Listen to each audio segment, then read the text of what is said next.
حضرت موسیٰ علیہ السلام فرعون کے دربار میں کھڑے ہیں، چاروں جانب دشمن ہی دشمن ہے۔ جادوگر آ گئے، انہوں نے سانپ چھوڑے، حضرت موسیٰ کے ہاتھ میں ڈنڈا تھا۔ حضرت موسیٰ کہتے ہیں یا اللہ کیا کروں؟ تو اللہ تعالیٰ نے فرمایا اپنا عصا پھینک دو۔ کہنا چاہیے تھا نا کہ یا اللہ ایک ہی تو شے ہے، اتنے سانپ ہے، بچانے کے لیے ڈنڈا ہے وہ پھینک دوں؟ ڈنڈا پھینکا جاتا ہے، سانپ کو دیکھ کر کے قابو کیا جاتا ہے۔ یہ میرا اور آپ کا ذوق ہے نا، لیکن انبیاء کرام کا انداز ملاحظہ کیجئے میرے عزیزو۔ اللہ فرماتے ہیں ڈنڈا، اے موسیٰ ڈال دے اپنا عصا۔ پہلے نہیں فرمایا کہ سانپ بن جائے گا، فرمایا بس تو ڈال دے۔ میں اور آپ ہوتے ہیں تو سانپ سامنے ہے، ڈنڈا ہاتھ میں ہے، ہم کہیں گے عجیب بات ہے، یہی تو دفاع کی چیز ہے، اسی کو ڈال دوں تو بچوں گا کیسے؟ کہا ڈال دو، تو حضرت موسیٰ نے ڈال دیا۔ کہا میرے رب کا حکم ہے تو میرے لیے بہتر ہی ہوگا۔ اللہ فرماتے ہیں جب موسیٰ نے ڈالا تو میں نے اس ڈنڈے کو، اس عصا کو اژدہا بنا دیا۔ اب کبھی عصا بھی اژدہا بنے، کبھی چھڑی بھی بہت بڑا اژدہا بنی ہے، لیکن قرآن کہتا ہے جناب موسیٰ نے ڈالا تو اللہ نے اژدہا، بلکہ اس سے پیچھے چلیے، عورتیں کمزور یقین کی ہوتی ہیں نا۔ جناب موسیٰ پیدا ہوئے تو اللہ فرماتے ہیں میں نے موسیٰ کی ماں کے دل میں بات ڈالی، ماں کے دل میں صندوق میں ڈال کے تو اس کو دریا میں بہا دے۔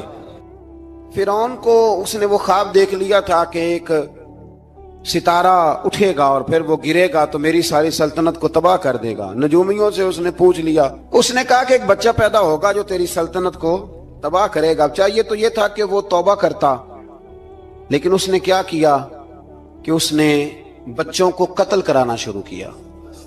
یُسَبِّحُونَ أَبْنَاءَکُمْ، ذبح کرا دیتا تھا تمہارے بیٹوں، اور بچیوں کو وہ زندہ رکھتا تھا۔ تو حضرت موسیٰ جب پیدا ہوئے تو ان کی والدہ نے پتہ کیا کیا، ان کو ایک صندوق میں بند کر کے دریا میں بہا دیا۔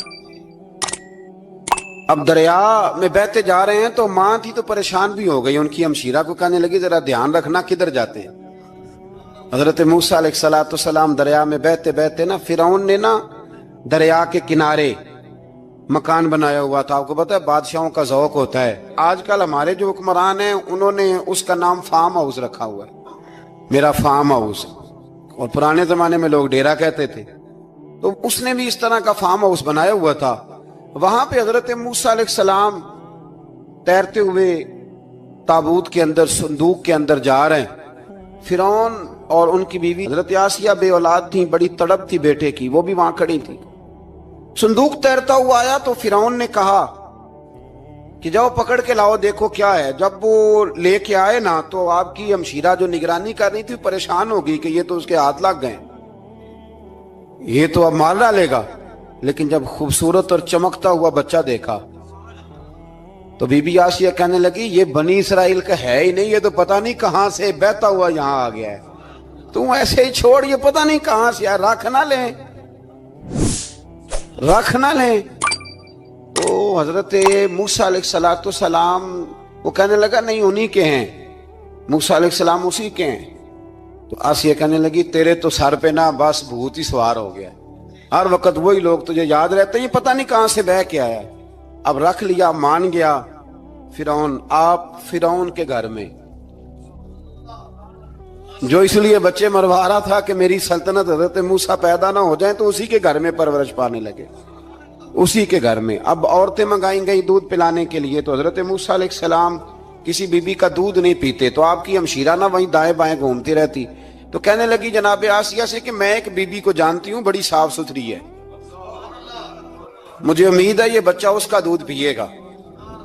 تو فرعون کہنے لگا دوڑ کے لا، تو وہ اپنی والدہ کو لے کے آئیں، تو حضرت موسیٰ نے فوراً دودھ پینا شروع کر دیا۔ فرعون کو پھر تھوڑا شک ہوا۔ ایک روایت یوں بھی لکھی ہے بعض لوگوں نے کہ فرعون ایک دن اٹھایا ہوا تھا حضرت موسیٰ کی، ابھی تھوڑی سی عمر تھی، تو آپ نے اس کی داڑھی پکڑ کے تو ایک گھونسا دے مارا، جلالی تو شروع سے ہے نا۔ تو کہنے لگا آسیہ تو مان نہ مان، یہ بچہ وہی ہے۔ تو حضرت بی بی آسیہ کہنے لگی کہ تجھے غلط فہمی ہے، یہ وہ نہیں ہے۔ اس نے کہا دیکھو نا، یہ تو اٹھاتی ہے تو پیار کرتا ہے، اور میرے جب قریب آتا ہے تو اس کے لب و لہجے میں تلخی محسوس کرتا ہوں۔ اس نے کہا بچوں کو کیا پتا۔ خیر، ایک طرف اس نے کھانے پینے کی چیزیں رکھ دی، ایک طرف انگارے رکھ دیے۔ وہ بھی حضرت آسیہ کہتی ہیں کہ تجھے سمجھ آئے بچے بچے ہوتے ہیں، حضرت موسیٰ بچے تو تھے پر تھے تو اللہ کے نبی نا۔ اللہ کے نبی تھے. جب اس نے کہا نا یہ بچے ہیں، تو حضرت موسیٰ علیہ السلام بجائے انگاروں کی طرف جانے کے، نبی تھے، وہ سیدھے کھانے پینے والی چیزوں کی طرف بڑھنے لگے. فرعون کہنے لگا آپ بتا. اللہ تعالیٰ نے حضرت جبریل کو بھیجا. انہوں نے کہا ادھر نہیں جانا، آپ ادھر جائیے. تو آپ آگ کی طرف گئے اور ایک کوئلہ اٹھا کے زبان پہ رکھ لیا. تو آسیہ کہنے لگی سمجھ آئی، بچے کو کیا پتا کدھر جانا ہے کدھر نہیں جانا. اگر وہ اتنا ہی خیال ہوتا، وہی بچہ ہوتا تو آگ. اور بعد مفسرین نے لکھا ہے یہ جو حضرت موسیٰ دعا مانگتے تھے نا، رب اشرح لی صدری ویسر لی امری، یہ وہ آگ کا انگارہ جب کوئلہ منہ میں رکھا تھا نا، تو اس کی وجہ سے زبان میں کچھ لکنت آ گئی.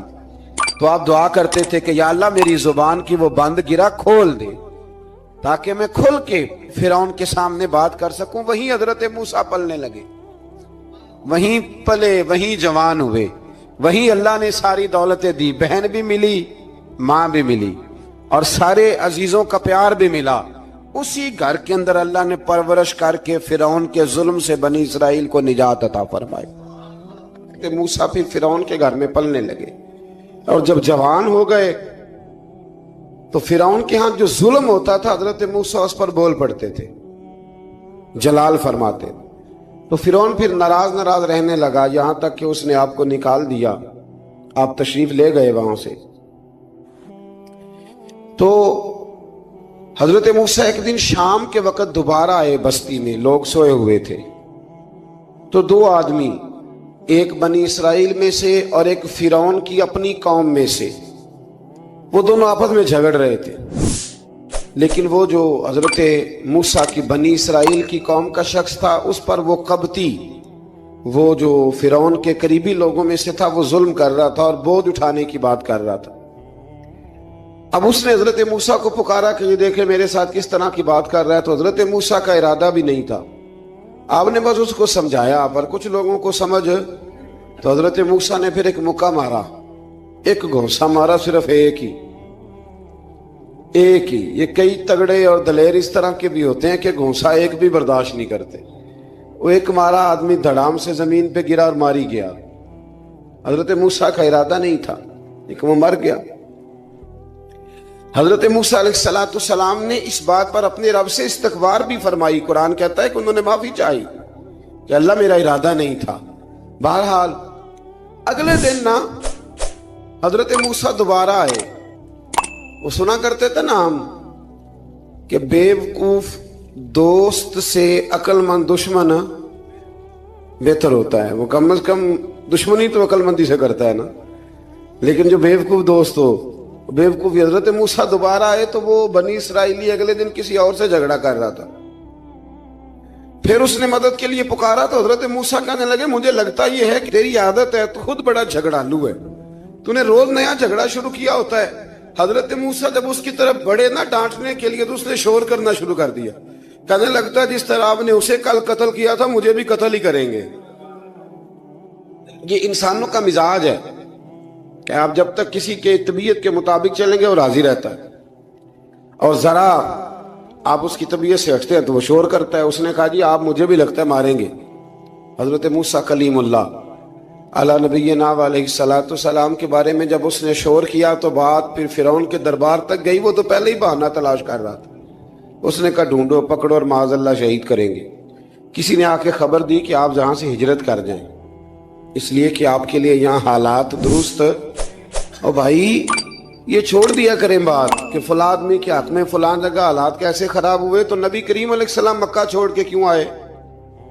حضرت موسیٰ علیہ السلام نے ہجرت کیوں فرمائی؟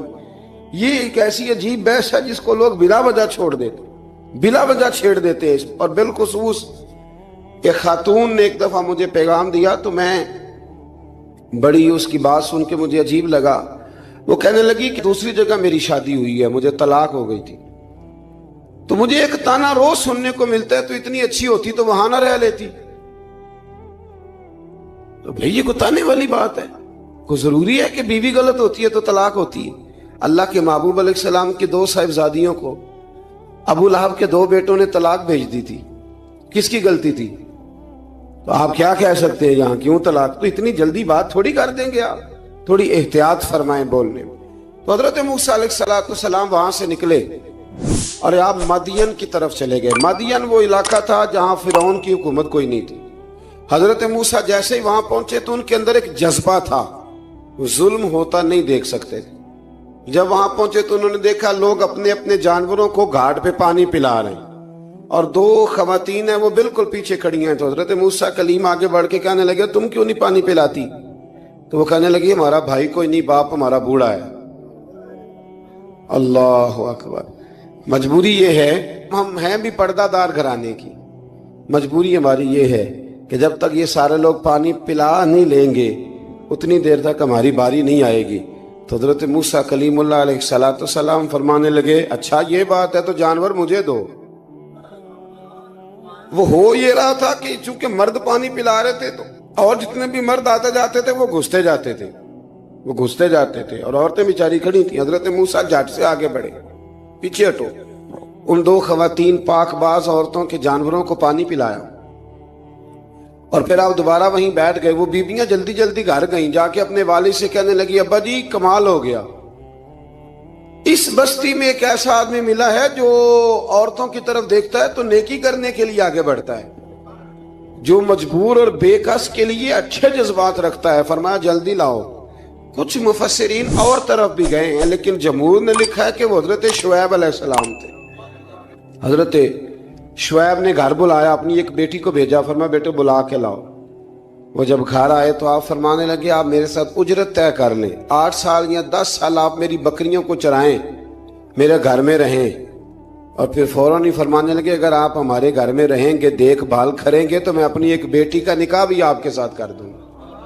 تو 8 سے 10 سال حضرت موسیٰ نے وہاں قیام فرمایا. اور پھر جب آپ کا نکاح ہو گیا تو آپ اپنی بیوی کو لے کے مصر کی جانب جا رہے تھے. تو رستے میں نا ٹھنڈ زیادہ ہو گئی تو اپنی زوجہ سے کہنے لگے وہاں آگ جل رہی ہے, میں تیرے لیے آگ لے کے آتا ہوں تاکہ تو تاپ سکے, گرمی حاصل کر سکے. وہاں گئے تو درخت سے آواز آئی موسیٰ میں تیرا رب ہوں. درخت سے آواز آئی موسیٰ میں تیرا رب ہوں. اور حضرت موسیٰ کلیم اللہ کو وہاں وحی آنی شروع ہوئی.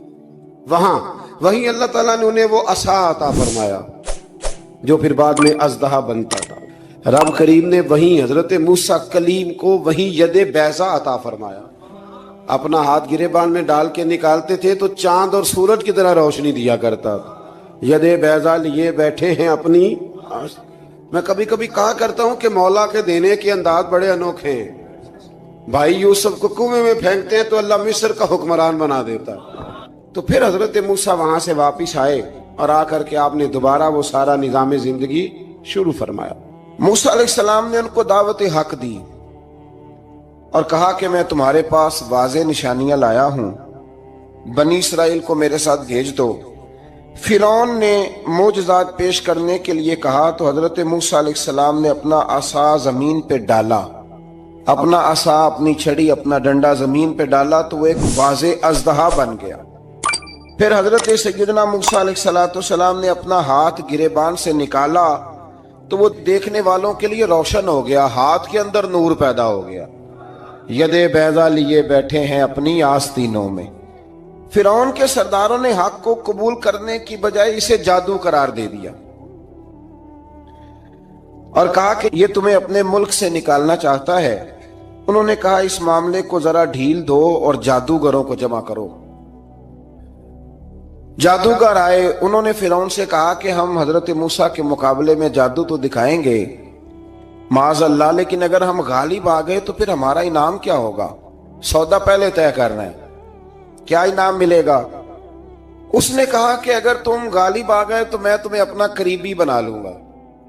بادشاہوں کا قریبی ہونا بھی تو بڑی بات ہے نا, لوگ بڑے پاپڑ بیلتے ہیں قریبی ہونے کے لیے.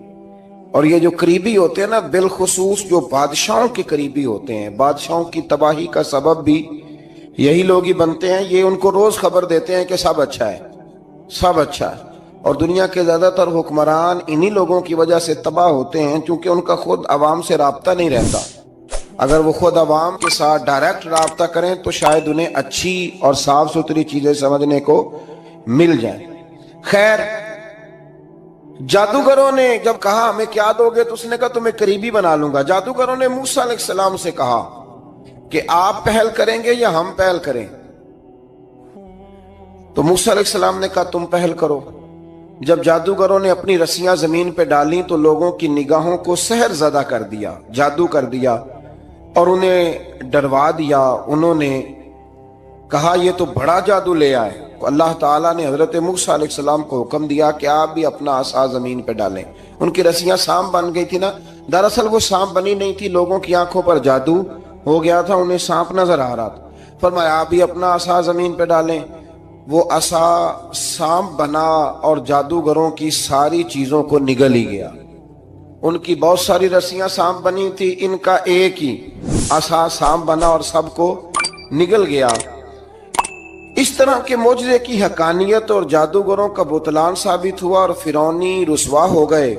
جادوگر سجدے میں گر گئے اور اللہ پر ایمان لے آئے۔ فرعون نے انہیں دھمکی دی کہ تم میری اجازت کے بغیر ایمان لے آئے ہو، میں تمہارے ہاتھ اور پاؤں مخالف سمت سے کاٹ دوں گا، یعنی الٹا ہاتھ کاٹ دوں گا، سیدھا پیر کاٹ دوں گا، میری بغیر اجازت ایمان لے آئے ہو، اور تمہیں سولی پہ بھی چڑھوا دوں گا۔ انہوں نے کہا کہ ایمان لانے کی پاداش میں تم ہمیں سزا دینا چاہتے ہو؟ پھر انہوں نے اللہ تعالیٰ سے صبر اور استقامت کی دعا کی۔ اس کے بعد فرعون نے بنی اسرائیل کے بیٹوں کو قتل کرنے کی اور بیٹیوں کو زندہ چھوڑنے کا حکم دے دیا۔ موسیٰ علیہ السلام نے قوم کو صبر کی تلقین کی اور کہا کہ نیک انجام اہل تقوی کے لیے۔ یہاں ایک لطیف بات ہمارے صوفیاء نے بھی لکھی ہے۔ صوفیاء کہتے ہیں کہ فرعون نے کلمہ نہیں پڑھا اور جادوگر کلمہ پڑھ گئے۔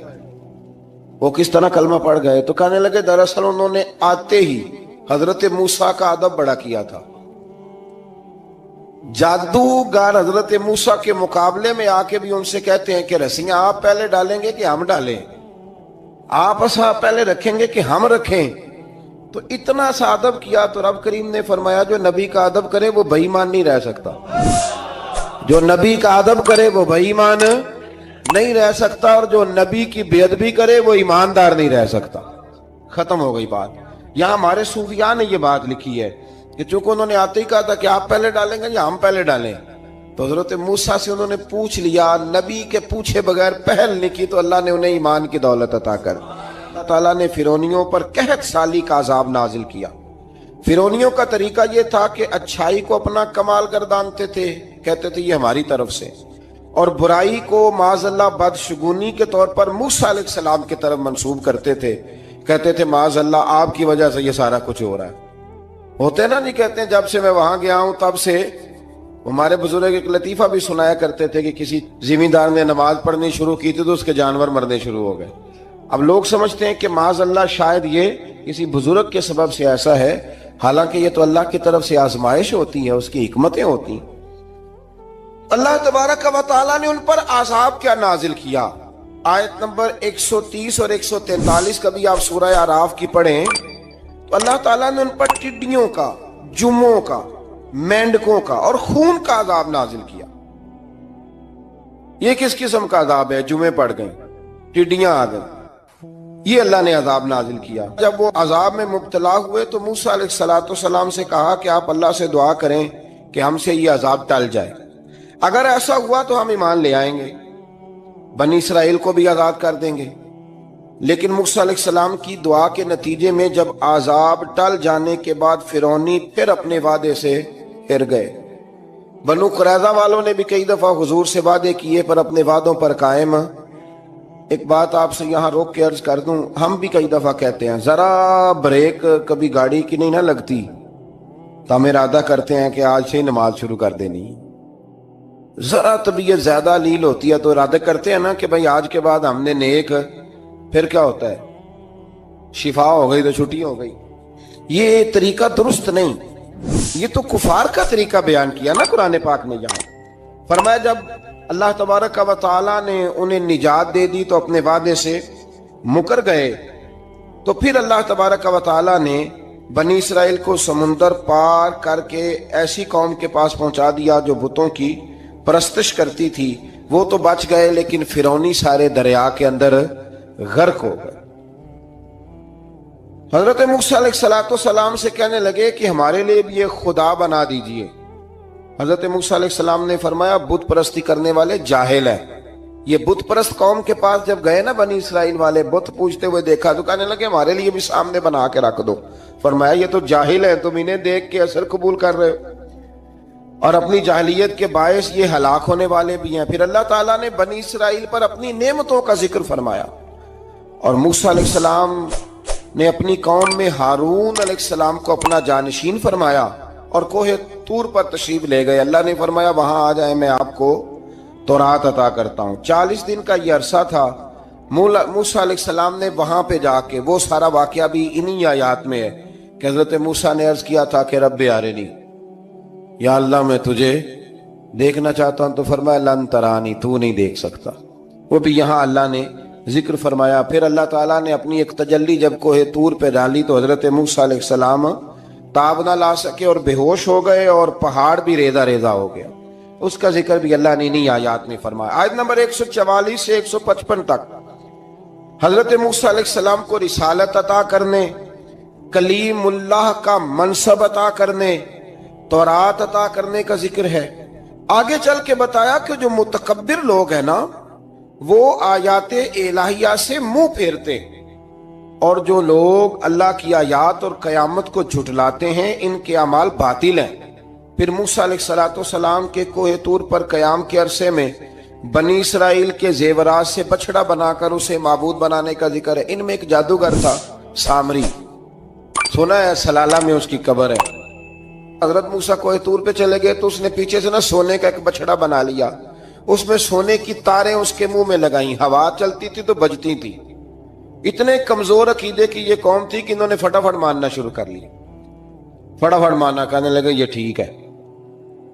چنانچہ موسیٰ علیہ السلام جب واپس آئے تو قوم پر غصے اور افسوس کا اظہار فرمایا اور کہا میرے پیچھے تم نے ایسا برا کام کیا۔ انہوں نے تورات کی تختیاں بھی زمین پہ ڈالیں اور اپنے بھائی ہارون علیہ السلام کا سر پکڑ کے اس سے جواب طلبی کی۔ انہوں نے کہا اے میرے ماں جائے، بڑے خوبصورت لفظ ہے قرآن پاک، اے میرے ماں جائے، اے میرے بھائی، قوم نے مجھے بے بس کر دیا اور قریب تھا کہ یہ مجھے قتل بھی کر دیتے۔ اب آپ مجھ پر سختی کر کے دشمنوں کو ہنسنے کا موقع نہ دیں، کبھی بھی دشمنوں کو اپنے اوپر ہنسنے کا موقع نہ دینا چاہیے۔ یہ تو بات ہے حضرت موسیٰ کی، میرے مصطفیٰ کے غلام حضرت سعد بن ابی وقاص قادسیہ کی جنگ کے لیے نکلے، رستے میں دریائے نیل آ گیا۔ حضرت سیدنا سعد بن ابی وقاص اب کہاں سفر طے کر کے آئے، کہتے ہیں پتہ ہی نہیں تھا کہ دریا آ جائے گا، اب دور دور تک پل کوئی نہیں۔